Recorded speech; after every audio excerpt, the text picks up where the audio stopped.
నిజంగా భక్తిలో ఉన్నవాడు దేవుని శక్తి కంటే ఇక ఏ శక్తిని కూడా నమ్మడు. నీ రోగం ఎంత శక్తివంతమైందైనా సరే దానికంటే శక్తివంతుడు దేవుడు. నీ సమస్య ఎంత శక్తివంతమైందనే ఆ సమస్య యొక్క శక్తిని నమ్మడు భక్తుడు. సమస్య కంటే గొప్పవాడు ఇక్కడ ఉన్నాడు. రోగం ఎంత శక్తివంతమైందైనా అది శరీరంలో కిడ్నీలు, గుండె, లివరు, ఊపిరితిత్తులు సర్వ శరీరాన్ని బలహీనపరిచే శక్తి కలిగిన జబ్బు. అబ్బో ఆ జబ్బు వచ్చిందంటే ఇక క్యాన్సరే సార్, క్యాన్సర్ వచ్చిందంటే అమ్మో అది వచ్చిందంటే ఇంకా లేదు సార్, అది అంత శక్తివంతమైన జబ్బు అండి.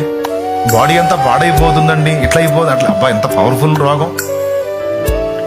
షుగర్ వచ్చిందంటే ఇంక అంతే సంగతులండి, అంత శక్తివంతమైన జబ్బండి, అన్ని అవయవాలు జడగొట్టేసిద్దండి, ఎంత శక్తివంతమైందో అని రోగము యొక్క శక్తిని గురించి పొగిడి మాట్లాడుకుంటూ ఉంటాం మనుషులుగా.